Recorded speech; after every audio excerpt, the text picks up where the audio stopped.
Assalamualaikum warahmatullahi wabarakatuh. Waalaikumsalam warahmatullahi wabarakatuh.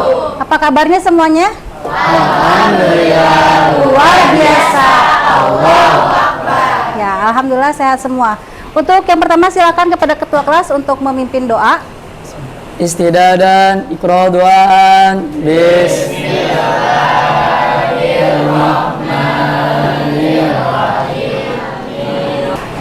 Oke, ada yang tidak hadir pada hari ini? Habib. Siapa yang nggak masuk? Habib Habibullah, kenapa dia nggak masuk? sakit. Sakit. Oke, ada lagi selain Habibullah? Ada Bu. Masuk semuanya? Oke. Kita doakan ya buat Habibullah yang saat ini sedang sakit, mudah-mudahan Allah berikan kesehatan. Begitu pula untuk kita semuanya yang hadir di sini ya, mudah-mudahan kita semua dalam keadaan sehat. Oke, untuk selanjutnya sebelum kita mulai pelajaran, kita menyanyikan salah satu lagu wajib nasional yang berjudul Maju Tak Gentar. Apa nyanyi bersama? Juta gentar membela yang benar, maju tak gentar, hati tak diserang. Mau tanya sama kalian semuanya, masih ingat nggak materi pertemuan yang lalu? Tentang apa? Coba Hafiz tentang apa? Ya, biografi dan proses pemilihan Khulafaur Rasyidin. Ibu mau kasih kalian pretest terlebih dahulu. Ibu pengen tahu apakah kalian sebelumnya sudah pada tahu atau belum mengenai strategi dan substansi dakwah dari Khulafaur Rasyidin. Oke, silakan sekarang kalian buka HP-nya karena sudah ibu kirim di WhatsApp grup. Ya, silakan dibuka. Bang, yang pretest dari Zoom. Itu yang maksudnya kerjakan. Oke, sudah selesai untuk pretestnya. Nanti kita akan lihat hasilnya. Dan selanjutnya pertanyaan pemantik untuk kalian semuanya yang hadir di sini. Sebelum kalian belajar mengenai strategi dan substansi dakwah, siapa yang sudah punya pengetahuan awal mengenai strategi dan substansi dakwah Khulafaur Rasyidin? Ya, Fikri apa? Perluasan wilayah. Ada lagi yang tahu apa lagi selain perluasan wilayah? Ya? Mengatur undang-undang. Oke, yang mengatur undang-undang itu siapa? Umar bin Khattab, oke ya. Siapa yang tahu manfaat apa yang kita dapat jika kita mempelajari pelajaran SKI, Sejarah Kebudayaan Islam? Ada yang tahu manfaatnya? Iya apa, Zidni? Jadi tahu makna sejarah, oke ya. Jadi maka kita dapat mencontoh, meneladani kepemimpinan mereka karena kalian semuanya ini adalah calon-calon pemimpin di masa yang akan datang. Maka menjelaskan mengenai tujuan pembelajaran kita pada hari ini. Jadi tujuannya yang pertama adalah diharapkan kalian semua nantinya mampu menganalisis strategi dan substansi dakwah Khulafaur Rasyidin sebagai upaya menanamkan sikap kepemimpinan, tanggung jawab dan juga disiplin. Kemudian yang kedua, diharapkan kalian dapat menemukan ibrah atau hikmah dari kepemimpinan Khulafaur Rasyidin. Ya, kita akan menggunakan model pembelajaran PBL yaitu Problem Based Learning dan juga nanti kita akan menggunakan metode jigsaw. Ya, oke kita lanjut lagi. Untuk sebelum kita mulai ke tahap kegiatan inti, kita ice breaking dulu, siap? Ya. Oke, versi cepatnya 1, 2, 3. Pada hari Minggu ku turut ayah ke kota, naik delman istimewa ku duduk di muka, ku duduk samping Pak Kusir yang sedang bekerja, mengendarai kuda supaya baik jalannya. Oke, tepuk tangan buat kita semuanya. Oke, untuk yang pertama kita akan orientasi pada masalah ya, karena menggunakan PBL maka ibu akan menampilkan video di mana dari video ini nanti kalian bisa merumuskan pertanyaan dan sebelumnya ibu akan berikan LKPD untuk kelompok 1, kelompok Umar bin Khattab. kelompok 2, kelompok Utsman bin Affan, dan ini kelompok Abu Bakar. Ya. Di sini ada 3 video yang Ibu gabung menjadi satu. Yang pertama mengenai bos dan leader, yang kedua mengenai gaya kepemimpinan presiden, dan yang ketiga mengenai ada ormas-ormas tertentu yang ingin mendirikan negara khilafah. Oke, kita lihat. Pemirsa, 75 tahun Indonesia merdeka, sudah 7 pula nahkoda Indonesia. Ada 7 presiden yang telah memimpin Indonesia sepanjang 75 tahun ini. Beda presiden, beda pula gaya kepemimpinannya. Mulai dari keputusan dalam mengambil keputusan di bidang politik, ekonomi, sosial, budaya. Kita akan simak bagaimana perjalanan dan juga beda kepemimpinan dari masing-masing presiden dan berikut ini. Siapa yang tak kenal dengan sosok presiden yang hobi belusukan ini? Ya, Presiden Joko Widodo dikenal sebagai pemimpin yang merakyat, bekerja cepat dan bekerja keras. Kerja, kerja, kerja, tak hanya sekedar mencari slogan, tetapi dibuktikan dengan kerja nyata, yaitu pembangunan infrastruktur dari Sabang hingga semakin besar. Ini permasalahan yang ketiga ya. Bahkan jumlah pengikut ormas ini disebut-sebut telah mencapai 2.000 orang. Oke. Ini adalah 3 video yang Ibu berikan kepada kalian. Sekarang Ibu mau tanya, ketika kalian melihat video ini, apa yang terlintas di benak kalian? Kalian coba rumuskan pertanyaan-pertanyaan yang muncul dari video ini. Siapa yang mau bikin pertanyaan? Ya, saya Bu. Oke, silakan Putra. Bagaimana cara menjadi leader atau pemimpin yang baik dan benar? Oke. Nah, selanjutnya ada lagi yang mau bertanya? Saya Bu. Oh iya, silakan. Mengapa ada sekelompok ormas yang ingin mendirikan negara khilafah padahal Indonesia merupakan Oke, pertanyaan yang ketiga dari Akbar, katanya, kenapa sih Bu, kok ada ormas-ormas yang mau mendirikan negara khilafah? Padahal kan Indonesia itu jelas-jelas bukan seluruhnya beragama Islam, ya. Oke, pertanyaannya bagus-bagus ya. Oke, kita keep pertanyaannya. Sekarang kalian belajar untuk mencari solusinya. Silahkan kalian kerjakan di LKPD. Silahkan dikerjakan. Untuk kelompok yang pertama, yang ini membahas mengenai Umar bin Khattab ya. Oke, jadi selain pertanyaan-pertanyaan yang tadi, kalian juga membahas strategi dan substansi dakwah khusus dari Umar bin Khattab. Sedangkan untuk di kelompok sini, strategi dakwahnya hanya khusus Abu Bakar.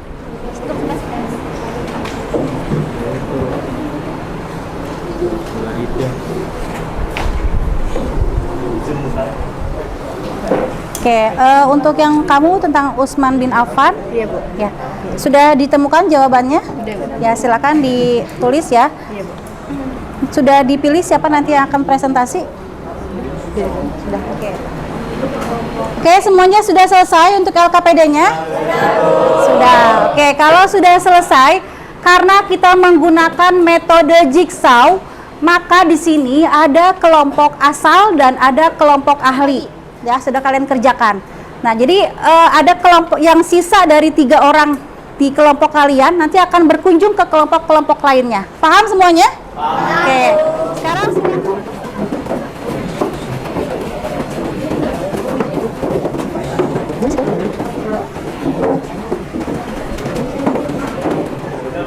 Oke, untuk yang sebelah sini kelompok Ali bin Abi Thalib ya. Silahkan untuk kelompok asal menjelaskan kepada tamu yang sudah berkunjung mengenai strategi dan substansi dakwah Khulafaur Rasyidin.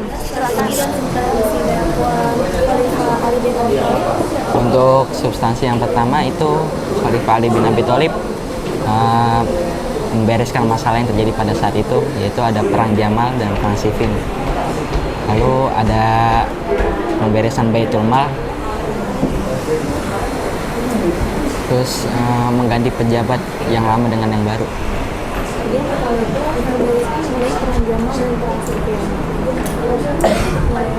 Bagaimana untuk kelompok yang lainnya?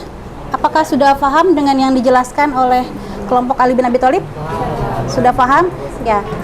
Silakan kalian kembali ke kelompok asal kalian dan kalian memberitahu kelompok kalian apa yang sudah kalian temukan. Informasi. Oke, kalau sudah semuanya, kalian sudah mendapatkan informasi dari kelompok-kelompok lain. Berarti LKPD yang sudah Ibu berikan sudah terisi semua. Untuk selanjutnya, kita akan dengarkan presentasi dari kelompok yang Umar bin Khattab. Silahkan, siapa yang menjadi perwakilannya? Saya. Oke, Sophia, silahkan maju ke depan. Boleh sambil Assalamualaikum warahmatullahi wabarakatuh. Waalaikumsalam warahmatullahi wabarakatuh. Saya perwakilan dari kelompok Umar bin Khattab ingin mempresentasikan mengenai substansi dan strategi dakwah Khalifah Umar bin Khattab. Yang pertama, substansi dakwah Umar bin Khattab, yaitu pada masa pemerintahan Umar bin Khattab, gelombang ekspansi semakin meningkat dan kekuasaan Islam sudah meliputi Jazirah Arabia, Palestina, Syria, sebagian besar wilayah Persia dan Mesir. Oke. Adakah di antara kalian yang ingin memberikan tanggapan atau pertanyaan? Saya, Ya. mengapa Umar bin Khattab dijuluki sebagai singa padang Arafah? Karena Umar bin Khattab ia tuh orangnya tegas, terus bisa membedakan antara yang batil dan yang hak. Iya.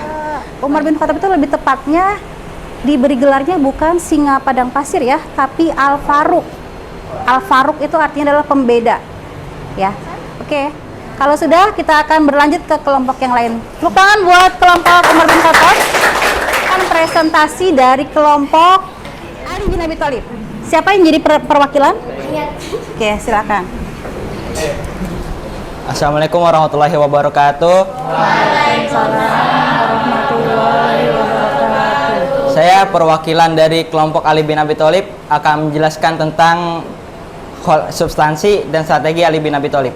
Beberapa strategi dan substansi Ali bin Abi Thalib. Yang pertama yaitu memecat kepala daerah yang diangkat oleh Utsman dan digantikan dengan yang baru. Yang kedua yaitu mengambil tanah Utsman yang diberikan kepada kerabat-kerabat. Oke, sudah selesai untuk strategi dan substansi dakwah Ali bin Abi Thalib. Adakah di antara kalian yang ingin memberikan tanggapan atau pertanyaan? Silakan tunjuk tangan. Ya, silakan Karin. Mengapa pada masa Ali bin Abi Thalib di sana terjadi pembenahan Baitul Mal? Karena pada saat Khalifah Ali bin Abi Thalib itu dia mempunyai tugas untuk bertanggung jawab untuk membenahi Baitul Mal. Beliau juga menyita barang-barang dari pejabat untuk disimpan di Baitul Mal untuk kesejahteraan masyarakat. Sudah, Bu. Ada lagi pertanyaan? Kalau tidak ada, kita beri tepuk tangan untuk kelompok Pak Ali bin Abi Thalib. Terima kasih kepada mengenai video yang tadi. Ibu minta dari kelompok ini, siapa yang bisa menjelaskan ke depan? Oke, silakan kepada kelompok Utsman bin Affan. Di sini tadi kamu merumuskan pertanyaan mengenai perbedaan antara bos dan leader. Oke, silakan dijelaskan mengenai perbedaan tersebut. Bos lebih sering mendominasi sebuah diskusi grup, bahkan tidak memberikan kesempatan kepada para karyawan untuk mencetuskan ide saat membuat keputusan. Dan leader merupakan seseorang yang membimbing. Oke, cukup segitu aja. Dari penjelasan Ara, kira-kira apakah kalian bisa membedakan antara bos dan leader? Bos itu seperti apa sih kesannya? Galak, tegas. Pokoknya kalau karyawannya salah tuh dia nggak mau tahu. Kenapa kan? Assalamualaikum warahmatullahi wabarakatuh. Waalaikumsalam warahmatullahi wabarakatuh. Tadi ada yang ngasih pertanyaan, gimana sih analisis gaya kepemimpinan pada masa Khalifah Rasyidin dengan gaya kepemimpinan pemimpin Indonesia, membangun ekonomi, peningkatan kesejahteraan sosial, dan mempertahankan persatuan nasional. Oke, sekarang kita bahas mengenai gaya kepemimpinan Presiden sekarang dengan gaya kepemimpinan Khulafaur Rasyidin. Kira-kira boleh? Nanda silakan. Perbedaan kepemimpinan Khulafaur Rasyidin dengan presiden yang bertanggung jawab, yang benar-benar menjalankan tugasnya dengan tanggung jawab. Nah, kalau pemilihan presiden pada zaman sekarang itu dipilih melalui musyawarah, melalui demokrasi. Oke, melalui demokrasi atau pemilu. ya. Nah, jadi kalau seandainya kita memaksakan untuk mendirikan negara khilafah supaya sama seperti di masa Khulafaur Rasyidin, apakah itu sudah cocok? Tidak. Kenapa tidak cocok? Udah bukan zaman. Kenapa? Sudah bukan zamannya. Sudah bukan zamannya lagi ya. Oke. Selain itu ada yang mau menjawab? Jika kita memaksakan negara khilafah, sekarang bagaimana pendapat kalian mengenai itu? Siapa yang bisa menjawab? Ya, Zidni silakan. Apa? Banyaknya perseteruan kalau kita memaksakan negara khilafah ya. Oke, yang pertama akan memunculkan banyak perseteruan. Ada lagi tidak cocok dengan ideologi kita, yaitu ideologi Pancasila. Jika dipaksakan hanya Islam yang menjadi menjadi negara khilafah, kira-kira apa yang akan terjadi? Perang antar. Terima kasih kepada pemakalah. Silakan kembali ke tempat. Coba sekarang kalian sudah selesai LKPD-nya, silahkan LKPD-nya dikumpulkan ya.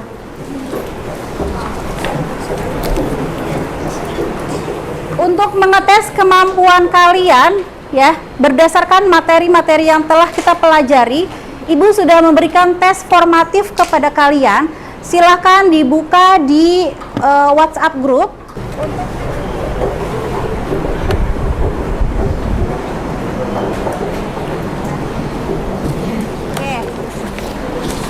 Tadi kalian sudah mengerjakan soal formatif ya. Itu adalah penilaian kognitif. Nah, sekarang kita akan melihat penilaian sikap. Di sini ada 3 lembar penilaian sikap.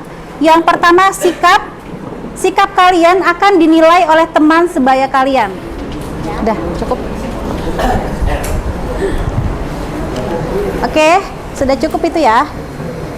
Sudah berada di penghujung pembelajaran kita, maka di sini kita akan ambil kesimpulan dari materi kita.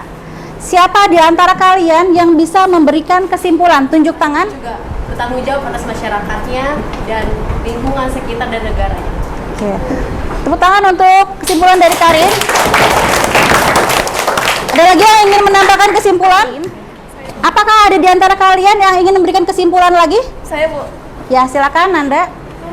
Kesimpulan yang akan saya jelaskan bahwa di masa kepemimpinan Khalifah Rasyidin, itu di masa strategi dan substansi dakwahnya, itu masing-masing khalifah memiliki strategi dan substansi dakwah yang berbeda-beda. Oke, terima kasih untuk jawaban dari Nanda. Tepuk tangan untuk Nanda. Oke, yang sudah memberikan kesimpulan akan Ibu berikan hadiah. Untuk yang tadi presentasi, ya silakan. Siapa lagi yang presentasi? Zidni.